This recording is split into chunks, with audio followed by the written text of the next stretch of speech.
guys, welcome back to the channel. నేను మీ Durga Prasad. So mad for each other episode 14 day 13 లో భాగంగా మనం రివ్యూ మాట్లాడుకుందాం మామ. ఈ షో పసలేకుండా పోయింది బికాజ్ ఈ వీక్ అంతా ఏం గొడవలు జరగలేదు, ఎలాంటివి జరగలేదు. మాలో సటిల్ గా చాలా చాలా చిన్న ఇష్యూస్ జరిగాయి. సో అందువల్లే ఈ రోజు ఎపిసోడ్ అంతా సప్పబడిపోయి అంత ఈజీగా, అంత క్రిస్పీగా, అంత మసాలాగా, అంత గొడవలుగా ఏం జరగలేదు. బట్ ఏదో పాస్ అండ్ ఫెయిల్గా పాయింట్స్లో కొంచెం ఆర్గ్యుమెంట్స్ జరిగాయి. హరీష్ గారు కొంచెం ఓవర్ యాక్టింగ్గా మాట్లాడారు అని అనిపించింది. సో అంతకుమించి ఇంకేం లేదు. సో జడ్జిలు వచ్చిన మాట్లాడు కొన్ని తూత చెప్ప గేమ్స్ పెట్టారు, అవన్నీ మాట్లాడుకుందాం ఏంటి అనేది. సో మాట్లాడుకునే ముందు మీరు చేయాల్సిందల్లా మన యొక్క వీడియో లైక్ చేయండి మామ. వీడియో లైక్ చేసి ఛానల్ సబ్స్క్రైబ్ చేసుకోండి, అలాగే బెల్ ఐకాన్ ఆన్లో పెట్టుకోండి. ఈ వీడియో చివరి వరకు చూడమా, స్కిప్ చేయవద్దు, ఓకేనా? సో ఎపిసోడ్ స్టార్టింగే శ్రీముఖి గారు ఎంట్రీ చేశారు. ఈసారి బయట కాకుండా లోపలికి వచ్చేసారు జడ్జిలు. పెద్ద షేబుకి గారు వాళ్ళు పెట్టిన గేమ్ ఏంటంటే మేబీ బయట ఉన్న సెట్స్ అడిగి లేదేమో, అందుకని లోపల పెట్టారు. Simple game, pass or fail పెట్టారు. Last time real or fake పెడితే ఈసారి పాస్ ఆర్ ఫెయిల్. మాట్లాడుకోకుండా వాళ్ళ కాంబినేషన్లో వాళ్ళు కమ్యూనికేట్ చేసుకుంటూ ఎవరు బెస్ట్ కపుల్ అనిపించారనే దానికి ఆ కపుల్స్ ఒక్కొక్కరు ఒక్కొక్క ఒపీనియన్ అయితే ఫామ్ చేశారు. అవి మాట్లాడుకుందాం, ఖచ్చితంగా మాట్లాడుకుందాం. మనం కూడా అనాలిసిస్ చేస్తాం ఎవరు బెస్ట్ ఏంటనేది. మరి మీ బెస్ట్ కపుల్ ఎవరనేది ఈలోపు మీరు కింద కామెంట్ చేసేది మా మర్చిపోద్దు. కామెంట్ చేసి సబ్స్క్రైబ్ చేసుకోండి. సో ఇక ఫస్ట్ కపుల్ని పిలవడమే హరిత హరీష్ గారిని పిలిచారు. మీకు పాస్ ఎవరు ఫెయిల్ ఎవరు అని పెట్టమంటే వాళ్ళ పాస్ వచ్చేసి అంజలి పవన్ని పెట్టారు. బికాజ్ వాళ్ళు అనుకున్నారంట ఫస్ట్ యానివర్సరీ మిస్ అయింది, కానీ ఇక్కడ వాళ్ళు ఉన్నదాన్ని కలవడం చూస్తుంటే చాలా బాగా అనిపించింది, ఒకరు నిలబట్టడం చాలా బాగా అనిపించింది అని హరిత హరీష్ గారి ఫీలింగ్. సో మొత్తానికి పాస్ కింద అంజలి పవన్ ఇచ్చారు. ఇక ఫెయిల్ విషయానికి వస్తే సిద్ధు అండ్ సోనియాని ఇచ్చారు. ఎగ్జాక్ట్లీ ఇక్కడ హరీష్ గారు మాట్లాడేది కరెక్టే అనిపించింది. బికాజ్ ఆయన ఏం చెప్తున్నారు, మీరు బయట బాగానే ఉంటారు, బాగానే కమ్యూనికేట్ అవ్వకూడదు, ఇన్ టర్మ్స్ ఆఫ్ గేమ్స్ కూడా కన్సిడర్ చేసుకుంటే మీ మధ్య కమ్యూనికేషన్ లేదు, ఆ అండర్స్టాండింగ్ లేదు అనిపిస్తుంది. సో అందుకనే మీకు ఇస్తున్నానని చెప్పేసి ఆయన వాళ్ళకి ఇచ్చారు. సిద్ధు అని సోనియా డిఫెండ్ చేసుకుంటారు. గేమ్స్ ఒకటే కాదు కదా, తర్వాత బయట మేము ఎలా ఉంటాం. అఫ్ కోర్స్ మీరు బయట ఉంటారు, జోవెల్గా ఉంటారు, కామెడీ చేసుకుంటారు, పర్లేదు. బట్ గేమ్స్కి వచ్చేసరికి మీకు కమ్యూనికేషన్ దెబ్బతింటుంది. మీరు ఒకళ్ళు అర్థం చేసుకోవడం కాదు కదా, ఒక్కొక్కరు స్ట్రాటజీలు వేసుకోలేరు, ఇద్దరు కలిసి ఒక మాట మీద వెళ్ళలేరు అనే పాయింట్. అఫ్ కోర్స్ అక్కడ హరీష్ గారు కరెక్ట్ అనిపించింది. నాకు కూడా వీళ్ళు పెద్ద ఫెయిల్ అని అనిపించింది. ఇన్ టర్మ్స్ ఆఫ్ ఓన్లీ ఆ కుళ్ళు జోకులు, ఒకరి మీద ఒకరు సెటైర్లు కాకుండా గేమ్స్లో కూడా వాళ్ళ ఒక ఫోకస్ దృష్టి పెట్టుకున్న తర్వాత వీళ్ళు ఎలా తిట్టుకుంటారో మాట్లాడుకుంటారో మళ్ళీ కలుస్తారు. అది ఎవడైనా చేస్తాడు కప్పులు. సో అది ఆ విధంగా అయినా ఆయన చెప్పాడు. సో ఇక నెక్స్ట్ వీళ్ళని పిలిచారు కదా, మరి వీళ్ళని వెళ్ళవాలి కదా. ఈయన మళ్ళీ సిద్ధు కాన్ఫిడెంట్ అంటే లాస్ట్ టైం మేము ఫేక్ ఇచ్చాం కాబట్టి ఈసారి మాకు ఇచ్చారు అన్న పాయింట్లో వాళ్ళు అనుకుంటున్నారు. అబ్జర్వేట్లీ రాంగ్. వాళ్ళు కరెక్ట్గానే ఇచ్చారని నా ఫీలింగ్. నెక్స్ట్ సిద్ధు అని సోనియాని పిలిచారు. వాళ్ళకి పాస్ ఎవరు ఫెయిల్ ఎవరు అంటే వీళ్ళందరూ తెలుసు, ఒక గ్రూప్ ఫామ్ అయిపోయింది కపుల్స్ మధ్య. ఇలా కోర్స్ 100%, 100%లో 200% అంజలి పవన్కి ఇస్తారని మనకు తెలుసు. సో ఆబ్వియస్లీ వాళ్ళు పాస్ వచ్చేసి అంజలి అండ్ పవన్కే ఇచ్చారు మామ. బికాస్ వాళ్ళందరూ కలిసి ఉంటున్నారు, గ్రూప్గా ఆడుతున్నారు అని. అంజలి పవన్ వచ్చినప్పుడు కూడా వీళ్ళకే ఇస్తారు, అది ఇచ్చారు. చెప్పుకుంటాం చివరిలో ఎప్పుడు అన్నది. సో అయితే వీళ్ళకి ఇచ్చారు. ఫెయిల్ వచ్చేసి మహేష్ అండ్ శాంద్రాకి ఇచ్చారు. ఓవర్ డామినేటింగ్ చేసేస్తుంది శాంద్రా మహేష్ అనేది. అఫ్ కోర్స్ వాళ్ళకి ఇంకెక్కువ కనిపించవచ్చు. మనకి చూసిన దాంట్లో 2-3 ఎపిసోడ్లు ఆవిడ ఓవర్ డామినేటింగ్గా కనిపిస్తారు. ఇది చేయొద్దు అంటే చేయాలని, నాకు తీసి అన్నం పెట్టాలంటారు. సో అఫ్ కోర్స్ అలాంటి ఓవర్ డామినేటింగ్ ఉండకూడదని చెప్పేసి కొంచెం కరెక్ట్గానే చెప్పారని నాకు అనిపించింది. మేబీ వాళ్ళ కప్పులకి అది కాదు కాబట్టి ఆయన ఇక్కడ కూడా సో తను నన్ను వదిలిపోయేది, నేను తను వదిలి వెళ్ళిపోయిన కాన్సెప్ట్లోనే ఉన్నాడు పాపం ఆయన. సో మొత్తానికి ఈవిడ ఓవర్ డామినేటింగ్ చేస్తున్నారు, అది మనకు కనిపించింది. మరి మీకు కనిపించింది అనేది కింద కామెంట్ చేయండి. సోనియా సిద్ధు కనిపించింది, ఆఫ్ కోర్స్ అక్కడ ఉన్న వాళ్ళు ఖచ్చితంగా అనిపిస్తుంది నా feeling. So next Shiv and Priyanka వచ్చేసి నూకరాజు అండ్ ఆసియాకి ఇచ్చారు. వాళ్ళు చూపించిన కేరింగ్ అంట. నూకరాజుకి హ్యాండ్ ప్రాబ్లం వచ్చింది కదా, ఆమె చూపించిన కేరింగ్, రమ్మన్న రావడం, అన్ని చోళ్ళ చేయడం చాలా కేరింగ్ అనిపించి వాళ్ళే పాస్ కింద పెట్టారు. సారీ బాబా. ఇక ఫెయిల్ గురించి వీళ్ళు కూడా హరిత హరీష్కే ఇచ్చారు. శివ్ అండ్ ప్రియాంక హరిత హరీష్కి ఏంటిది ఫాలో ఓవర్ అనే ట్యాగ్ ఇచ్చారు కదా, ఆమెను ఫాలో అవ్వటం, ఆ సోఫా దగ్గర పో అన్నప్పుడు వెళ్ళిపోవటం, వచ్చి అండర్స్టాండింగ్తో మాట్లాడటం. సో ఇవన్నీ చేయలేదు. దానికి హరీష్ గారు డిఫెండ్ చేసుకునే ప్రయత్నం చేశారు. నేను పో అనలేదు. ఈ చేపల మందలా హరీష్ గారు బాగానే ఒక పాయింట్ మాట్లాడతారు, కానీ ఆయన అగ్రెసివ్నెస్లో మాటలు ఈజీ వదిలేస్తారు. దోల చిల్లరాశాలు, దోల పను పూడ్చిపెడతా, మోచరీ చేస్తా, పోస్ట్ మార్టం చేస్తా, చేపలు, ఇదంతా అవసరం లేదు హరీష్ గారు. మీరు అగ్రెసివ్ నాల్లో మీరు ఏంటంటే వీళ్ళు ఒక పాయింట్ చెప్తే తీసుకోలేరు హరీష్ గారు. ఎవరైనా ఒక పాయింట్ చెప్తే మా స్వచ్ఛమైన ప్రేమ, ఈ స్వచ్ఛమైన ప్రేమ మీ దగ్గర లేవు, సో వాళ్ళ బ్లేమ్ చేస్తుంటారు, ఎంతసేపు ఈయన డబ్బా కొట్టుకుంటాడు కానీ అక్కడ మాటలు దొల్లేస్తాడు. అదే మన అనిల్ గారు కూడా చెప్తున్నారు, హరీష్ గారు మీరు చెప్తున్న పాయింట్ కరెక్టే, మీ ఒపీనియన్ కరెక్టే, బట్ మీరు మాటలు దొర్లుతున్నారు అని చెప్తున్నారు.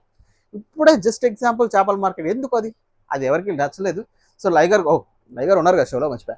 నాకు తెలిసి రాధా గారు అనిల్ గారు అనుకుంటున్నా. లైగర్ ఎందుకు ఉన్నారు అని నాకు కూడా తెలియదు, బట్ మధ్య మధ్యలో క్వశ్చన్లు అడుగుతారు కాబట్టి లైగర్ని పెట్టుకున్నారేమో అనిపిస్తుంది. సో అది సో మొత్తానికి హరీష్ గారి మీద కొంచెం నెగిటివిటీ వెళ్ళిపోతూ ఉంటుంది. ఆయన ప్రతిసారికి డామినేటింగ్గా ఆయన చెప్పేది ఎవ్వడం మాట వినడు. అది ఇట్స్ ఈస్ వెరీ బ్యాడ్ మామ, బ్యాడ్ అంటే బ్యాడ్ అంతే. సో ఓకేనా. సో నెక్స్ట్ కాల్ వచ్చింది బ్రిటు అండ్ సాంధ్య. అసలు చూడండి వీళ్ళ గ్రాఫ్ మాత్రం భలే పెరుగుతుంది. I very much loved about this couple. So రోజు రోజుకి పెరుగుతుంది, cute and calm and settle and super ఉంటుంది అనుకోండి. సో మొత్తానికి వీళ్ళు వచ్చేసి కరెక్ట్గానే ఇచ్చారా రాంగ్ ఇచ్చారని చూసుకుంటే పీకే అండ్ వసంతి చూస్తున్న కొద్దీ వీళ్ళకి మధ్య బాండింగ్ అయితే పెరుగుతుంది, ఈ కప్పల్కి. So obviously PK and Santosh last time వాళ్ళు ఏం చెప్పారు దానికి వీళ్ళు కలిసి ఉంటున్నారు. ఆ డిన్నర్ డేట్ తీసుకెళ్ళినప్పుడు వాళ్ళు చేసి మ్యారేజ్ అరెస్ట్ ఇచ్చేసి అంతా బాగా నచ్చి వాళ్ళు పాస్ కింద వాళ్ళని ఇచ్చారు. సో అఫ్ కోర్స్ ప్రియాంక శివ్కి మంచిగా ఇచ్చారు బ్రిటు వన్స్ అని, because they are not understanding. Shiv అసలు అండర్స్టాండ్ చేసుకోడు, ఈయన కామ్ చేయడానికి చూస్తుంది, ఈయన హైపర్ అయిపోతూ ఉంటాడు, కోర్స్ ఆమె కూడా ఇసుక్కుంటూ ఉంటుంది. సో ఇవన్నీ చెప్పారు. సో దానికి ప్రతి ఒక్కరు యాక్సెప్ట్ చేశారు, ఈవెన్ మనం కూడా యాక్సెప్ట్ చేస్తాం. ఆయన అక్కడ కూడా డిఫెండ్ చేసుకోవడం చెప్తాను, తను ఎలా మర్చిపోయింది దాన్ని ఇంకా ఇన్సాల్వ్ చేస్తున్నట్టే అనిపిస్తున్నాడు. సో అది which is bad from Shiv side. So మొత్తానికి వాళ్ళైతే ఫెయిల్ కింద వాళ్ళని ఇచ్చారు. నటరాజ్ అండ్ నీతు నుంచి నేను ఇది ఎక్స్పెక్ట్ చేయలేదు మామ. వాళ్ళైతే పాస్ నూకరాజ్ అండ్ ఆశకి ఇచ్చారు, that is well and good, వాళ్ళు చేసే సేవలు. బట్ ఫెయిల్ నేను ఎక్స్పెక్ట్ చేసింది ఏంటంటే భాను అండ్ జానుకి ఇస్తారు అనుకున్నా, బట్ వాళ్ళు ఇచ్చింది హరితేష్కి. ఎందుకు ఇచ్చారు చెప్పిన భాను అండ్ జానుకి? నేను ఎందుకు అనుకున్నా అంటే, మీరు లాస్ట్ ఎపిసోడ్ చూసుంటే లాస్ట్ ఎపిసోడ్ ఎండింగ్లో వాళ్ళు మాట్లాడుకుంటారు నటరాజ్ అండ్ నీతు. భాను అండ్ జాను మధ్య కంపాటబిలిటీ లేదు, ప్రతిదానికి హైపర్ అయిపోతారు, సో ఎవరితో కలవరు, ఇది మాట్లాడుకున్నారు, ఈ పాయింట్స్ గుర్తొచ్చే మాట్లాడుకుందాం అన్నారు అన్న జంట వీళ్ళు సేఫ్ సైడ్గా వచ్చేసి హరితేష్కి ఇచ్చారు ఫెయిల్ అని. సేమ్ అదే శివన్ ప్రియాంక చెప్పిన రీజన్నే చెప్పాడు నటరాజు గారు, సారీ చెప్పాను అలా ఎదుర్కోవడం. మీకు ఒక పాయింట్ ఉంది, క్లియర్ అండ్ స్ట్రక్చర్ పాయింట్ ఉంది, ఈయనతో మీకు సార్ట్ అవుట్ అయిపోయాయి హరీష్ గారితో, కానీ ఒక క్లియర్ పాయింట్ ఉంది, కానీ వీళ్ళు ఎందుకు ఇవ్వలేదన్నది మాత్రం నాకు అనిపించింది. పక్కా గేమ్ ఆడారు ఇక్కడ నటరాజ్ అనేది, బికాస్ భాను అండ్ జాను ఇంకా అవ్వలేదు వాళ్ళు ఓటింగ్. ఒకవేళ వీళ్ళు వాళ్ళకి వేస్తే ఖచ్చితంగా భాను అండ్ జాన్ తిరిగి వేస్తారు వీళ్ళకి, బికాజ్ వాళ్ళు చేసేది అదే భాను అండ్ జాన్, ఎవరికి వాళ్ళు వేస్తే వాళ్ళకి వీళ్ళు రివర్స్ వేస్తారు. సో అందుకని భాను అండ్ జానుకి కూడా డైరెక్ట్గా హరితేష్కి వేస్తారు, బికాజ్ వాళ్ళు ఆల్రెడీ అయిపోయింది కాబట్టి. సో వాళ్ళ సైడ్ మనకి ఎయిర్లేరు కాబట్టి ఇక వాళ్ళకి వేసేస్తే సేఫ్ సైడ్, సేఫ్ ఆన్సర్స్ చెప్పేసుకొని బతికేయచ్చు. ఇది సేఫ్ గేమ్ పక్కన పెట్టండి నటరాజ్ గారు, మీరు అడుక్కున్న పాయింట్ మీరు చెప్పలేదు. మీ ఇద్దరు కప్పులు మీ ఇద్దరు డిస్కస్ చేసుకున్నారు భాను జాను గురించి లాస్ట్ ఎపిసోడ్లో, బట్ అది చాలేదు. ఇక్కడ చాలా చాలా చాలా చాలా సేఫ్గా ఆడారు నటరాజ్ నీతు అని అనిపించింది ఈ పాస్ అండ్ ఫెయిల్లో, బికాజ్ ఆల్రెడీ ఉన్న గొడవను పెట్టుకున్నారు. సో నెక్స్ట్ వచ్చేసి నూకరాజ్ అండ్ యాసేమి సార్, వీళ్ళు క్లియర్గా ఇచ్చారు భాను జాను గురించి, దట్స్ వెరీ గుడ్. వాళ్ళకి ఆ గేమింగ్లో పాస్ కింద ఇచ్చారు, ఆ గేమ్ బాగా ఆడారు. కోర్స్ ఆ టైమర్ గేమ్స్లో ఇద్దరు కోఆర్డినేషన్తో కన్ఫ్యూజన్ చేస్తూ అదర్ కప్పుల్ని చాలా బాగా కోఆర్డినేషన్తో ఆడేశారు కాబట్టి వాళ్ళకి ఆ గేమ్ పరంగా వీళ్ళు చూసి ఆ భాను అండ్ జానికి పాస్ కింద ఇచ్చారు, ఫెయిల్ కింద హరితేష్ గారు ఇచ్చారు. ఆ కోర్స్ వీళ్ళకి రైవలరీ నడుస్తుంది కాబట్టి మనోడు లాస్ట్ వీక్ వదినతో మాట్లాడి వదినతో వెళ్ళి వదిన చెప్పలేదు అన్న మాట్లాడుకుంటారు, వీళ్ళు ఇంకా మారలేదు, వీళ్ళ రైవలరీ అలాగే కంటిన్యూ అవుతుంది. సో అది ఆనాడు ఫెయిల్ రీజన్ ఇచ్చారు. సో అక్కడ ఇంకా హరీష్ గారు ఏం మాట్లాడలేదు, కాకపోతే కొంచెం సీరియస్ అయ్యారు కానీ ఎక్కువ మాట్లాడలేకపోయారు. హరీష్ గారు కొంచెం ఓవర్ యాక్షన్ చేస్తున్నారు అనిపిస్తుంది, బికాజ్ ఆయనకున్న ప్రేమ మంచిది, ఆయనకున్న ఒపీనియన్స్ మంచివి, కానీ దాన్ని ప్రెజెంటేషన్ చేసే విషయంలో చూపించే విషయంలో రాంగ్ అయిపోతుందేమో అని నా డౌట్. మరి మీకు కూడా అలాగే అనిపిస్తే కింద కామెంట్ చేయండి మామ. సో బికాజ్ ఆబ్వియస్ ఆమె ఫాలో అవుతుంది, ఆయన చాలా తప్పులు చేస్తున్నది, ఆమె సరిదిద్దట్లే, ఆయన నేను ఆపలేను అంటారు, మీరు ఆపొద్దు చెప్పండి ఇది కాదు ఇలా ఉండాలి, టంగ్ ఇలా స్లిప్ అవ్వకూడదు అనేది. సో ఆమె చేయట్లేదు, ఈయన ఆగట్లేదు అంతే. మైట్ బి ఆగదేమో, ఆమె సైలెంట్గానే ఉంటుంది, ఆమె నేచర్ అనుకోవచ్చు. సో ఇంకా పీకే అండ్ వసంతికి వచ్చేస్తే వాళ్ళు వచ్చేసి బ్రిటు అండ్ సంధ్య, కోర్స్ వాళ్ళకి వీళ్ళు ఇచ్చారు కాబట్టి వీళ్ళకి వాళ్ళు ఇస్తారు, దాని సందేహం లేదు, వీళ్ళకి వేరే ఆప్షన్ లేదు, లేకపోతే ఫ్యామిలీ గ్రూప్లో ఇచ్చేసేవాళ్ళు ఇవ్వలేదు. సో మంచిగా అనిపించారు, లాస్ట్ టైం కనిపించారు కాబట్టి నెక్స్ట్ వీళ్ళు కూడా సింపుల్ హరీష్ గారికి ఇచ్చారు. ఇక్కడ కూడా ఏం మాట్లాడలేకపోతున్నారు, మీకు నెక్స్ట్ టైం మీకు చూపిస్తాం, కలిసి కూర్చొని చూపిస్తాం, వీళ్ళు చెప్పారు మీరు కనిపించండి, ఇది షో కదా, అందరితో కలిసి ఉంటే బెస్ట్ కదా అని వసంతి ఒక సజెషన్ ఇస్తే అక్కడ కూడా హరీష్ గారు దాన్ని పాజిటివ్గా తీసుకోవట్లేదు. సరే మీకే కనిపిస్తాం, మీకు కనిపించమని చెప్పట్లేదు, షోకి కనిపించండి, ఒక పాయింట్స్ పెట్టేటప్పుడు వినండి అది చెప్తున్నారు. సేమ్ అనిల్ గారు కూడా అదే చెప్పారు, వినండి బాబు వినండి, మీరు ఏదన్నా చెప్పుకోండి, వాళ్ళకి కనిపించండి, ఇది షో కదా, మీరు ఎందుకు రావడం పద్దాలు వెళ్ళిపోతా అంటే దెబ్బేచ్చు కదా, మరి ఎందుకు వచ్చారు షోకి? ఒక జస్టిఫికేషన్ ఉండాలి కదా, అదే కదా చెప్తున్నారు. సో మీకు పాయింట్స్ చెప్తే తీసుకోలేరు హరీష్ గారు, అది క్లియర్గా కనిపిస్తుంది ప్రతిసారి. అది నెక్స్ట్ వచ్చేసి భాను అండ్ జాను వచ్చేసి నూకరాజ్ అండ్ ఆశకి ఇచ్చారు. సేమ్ రీజన్స్ అందరు చెప్పినట్టే, మంచిగా చూస్తారు, మంచిగా సేవలు చేస్తున్నారు అనేది. వీళ్ళు మహేష్ అండ్ సాంద్రాకి ఇచ్చేసి she like a dominating. So ఈ పాయింటే చెప్పారు, ఎగ్జాంపుల్ కూడా చెప్పారు. నేను అది ఇప్పుడు పడుకోమంటే హెలే పక్కన పడుకున్న రూమ్లో గట్టిగా అరవటం చెప్పే విధానం బాగాలేదు, అది చూసేవాడికి. సో డామినేటింగ్ మీ బేబీ వీళ్ళు డిఫెండ్ చేసుకున్నది ఏంటంటే మహేష్ అంతా మాకు తెలుసు కదా మేము ఎలా ఉంటాం, నా చిలిపితనం తను ఇరిటేట్ చేయడం నాకు ఇష్టం, తను అరవటం నాకు ఇష్టం అని వీళ్ళిద్దరికి ఉన్న అండర్స్టాండింగ్. బట్ చూసే వాళ్ళకి, ఈవెన్ మనకు కూడా చూసే వాళ్ళకి కొంచెం డామినేషన్గానే అనిపిస్తుంది. సో అఫ్ కోర్స్ వాళ్ళకి అనిపించడంలో తప్పలేదు, వాళ్ళు ఒక సజెషన్ లాగే చెప్పారు, వాళ్ళు తీసుకోవడం ఇష్టం, వాళ్ళ ఇష్టం అని చెప్పి భాను చెప్పాడు. అఫ్కోర్స్ అది ఎలా మార్చుకుంటారు, అఫ్కోర్స్ ఈ వీక్ తర్వాత వాళ్ళు ఉండరేమో, అందుకోసమే చెప్పేసి ఉంటారు. సో నెక్స్ట్ మహేష్ అండ్ సాంద్రా వచ్చేసి పీకే అండ్ వాషంతికి ఇచ్చారు. బికాజ్ వాళ్ళు లాస్ట్ టైం నుంచి రియల్ అండ్ ఫేక్ ఇచ్చినప్పుడు తర్వాత నుంచి బాగా కలుస్తున్నారంట, ఆ కలిసిన దానికోసం అని చెప్పేసి పీకే అండ్ వాషంతికి ఇచ్చారు. హగ్ కూడా చేసుకున్నారు. నువ్వు అంటే నాకు ఇష్టం రారే అనొద్దు అని మధ్యలో మన ఎవరు అనిల్ గారు కామెడీ చేశారు, అరే అని. బికాజ్ ఆయన అరే అన్నప్పుడు ఫీల్ అయ్యాడు కదా, ఎవడు రాడు కూడా అరే అండి కానీ బట్ ఇప్పుడు ఎందుకు అనిపించుకున్నాడు, బికాస్ పాజిటివ్ ఇచ్చారు కాబట్టి. సపోజ్ పీకే అంతే చెప్పలేం. సో మన పీకే మహేష్ చంద్ర బిట్రు అండ్ సంజయ్కి ఇచ్చారు. వీళ్ళు ఇచ్చిన ఐ మీన్ లైక్ అక్కడ మన నెగిటివ్స్ పాజిటివ్స్లో మాట్లాడినప్పుడు తను పాజిటివ్స్ చెప్తే తీసుకోలేకపోతుంది దాని మీద అనేది తను ఒక ఎగ్జామ్షన్లో ఉంది, ఆ పాయింట్ బేస్ చేసుకొని ఇచ్చారు. సఫ్కోర్స్ ఆవిడ చెప్పింది ఆ రోజు అంతే, బిటు వల్ల నీకు పాయింట్స్ దొరికాయి అనేది ఈమె తీసుకోలేకపోయింది. జడ్జెస్ అందరూ అడిగారంట, అప్పటికి జడ్జెస్ అడిగారు నువ్వు అనుకున్నావా ఊహించుకున్నావా అంటే ఊహించుకున్నాను కాబట్టి ఇంకా అక్కడ ఏం మాట్లాడలేకపోయిందమ్మా. So that's very great. So ఇంకా అంజలి అండ్ పవన్ చివరిగా వీళ్ళు వచ్చేసి తెలుసు కదా, ఫ్యామిలీ ఆ ఫ్యామిలీకే ఇచ్చుకుంటారు. సిద్ధు అండ్ సోనియాకే ఇస్తారు. ఆఫ్ కోర్స్ చెప్పాను కదా, సిద్ధు అండ్ సోనియా ఎవరికి ఇస్తారు ఎక్స్పెక్ట్ చేయొచ్చు. సో అలాగే అంజలి పవన్ ఇది కూడా ఇస్తారని మనకు ఎక్స్పెక్ట్ చేసి వచ్చేసిగా, అందుకే వీళ్ళు తీసుకెళ్ళి pass Pawan and Siddhu and సోనియాకి ఇచ్చారు.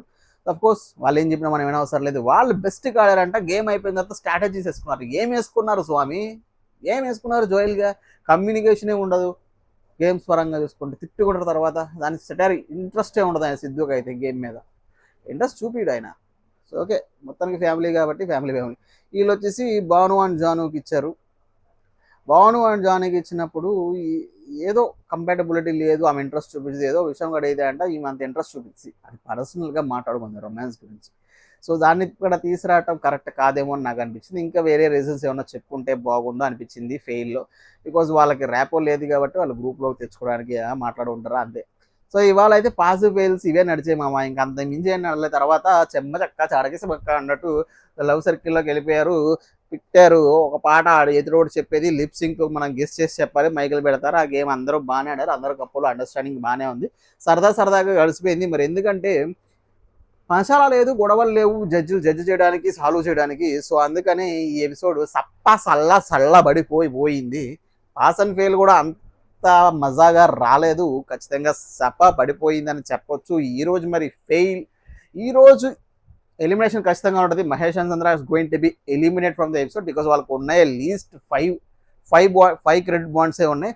ఈరోజు జడ్జిలు వాళ్ళు 45 ఇవ్వరు, అఫ్ కోర్స్ ఇవ్వరు. ఇచ్చే గేమ్స్ అని కన్సిడర్ చేసుకున్న 20 అందిస్తారు. ఇచ్చినప్పటికీ వాళ్ళు వెళ్ళిపోయే ఛాన్సెస్ ఎక్కువ ఉన్నాయి, వాళ్ళే వెళ్ళిపోతారు, అందులో డౌట్ లేదు, రాసి పెట్టుకోండి అది అని నాకు అనిపిస్తుంది. మరి మీకేమనిపించిందో కింద కామెంట్ చేయండి. ఇక మరి ఈ రోజు ఎలిమినేషన్ తర్వాత మేబీ ఏమన్నా మండేకి కొంచెం అగ్రెషన్ చూపించి గొడవలు ఏమైనా జరుగుతాయేమో. లెట్స్ వెయిట్ ఫర్ ఎపిసోడ్, చూద్దాం ఎవరు ఎలా మారుతారో కపుల్స్ అనేది. ఇంకా తగ్గే కొద్దీ ఇంకా గ్రూపేసం పెరిగిపోతూ ఉంటుంది. సో ఇవన్నీ కావాలి కాబట్టి. సో ఇది ఇవాళ రివ్యూ మామ. మరి ఈ రివ్యూలో మన బెస్ట్ కపుల్ అని ఎవరనుకుంటే, సో ఈరోజు చూసి మాట్లాడుకోవడానికి జడ్జ్ చేయడానికి ఏమీ లేదు, ఒకరొకరు అండర్స్టాండింగ్ అనేది. సో ఈ రోజు ఎపిసోడ్ పరంగా పాస్ అండ్ ఫెయిల్ దాంట్లో చూసుకుంటే నూకరాజు అండ్ ఆసియానే. బికాజ్ ఇది మనం చూసేదానికన్నా వాళ్ళు చూసేది ఎక్కువ ఉంది కాబట్టి ఈరోజు బెస్ట్ అండ్ మ్యాడ్ కపుల్ వచ్చేసి నూకరాజు అండ్ ఆసియానే అని చెప్పుకోవచ్చు. సో అంతకుమించి ఏమి లేదు, ఎపిసోడ్ పరంగా ఇష్టం కాబట్టి ఈరోజు మనం జడ్జ్ చేయలేకపోయాం. బికాజ్ అంత మనకి కనిపించలేదు, ఎలాబరేటింగ్ చేయలేకపోయాం. So simple. సో అయినప్పటికీ నేను నా మ్యాడ్ కపుల్ చెప్తాను. ఎపిసోడ్ పరంగా అయితే నూకరాజు అండ్ ఆసియా, నాకు అనిపించిన ప్రకారం బిట్టు అండ్ సంజయ్, బికాజ్ వాళ్ళ గ్రాఫ్ డే బై డే పెరిగిపోతుంది, వాళ్ళ కమ్యూనికేషన్ పెరిగిపోతుంది. ఇంకా మ్యూజిక్ గేమ్లో పెట్టినప్పుడు ఆయన తెలుగు రానప్పటికీ ఆమె తెలుగులో ఒక పదాన్ని చెప్తుంటే లిప్ సింక్ చేసి ఎగ్జాక్ట్గా ఈజీగా చాలా ఫాస్ట్గా చెప్పాడు. That is very appreciable, that is very compatible with between those couples. That's why my mad couple వచ్చేసి ఎపిసోడ్ 14 థర్టీన్లో భాగంగా బిట్టు అండ్ సంజయ్. మరి మీ మ్యాడ్ కపుల్ ఎవరైనా కింద కామెంట్ చేయడం మామ, అలాగే వీడియో లైక్ చేసి ఛానల్ సబ్స్క్రైబ్ చేసుకోవడం మర్చిపోద్దు మామ, ప్లీజ్ సబ్స్క్రైబ్ చేసుకో. ఓకేనా, బాయ్. అడ్డల్ నెక్స్ట్ వీడియో, బాయ్ టాటా.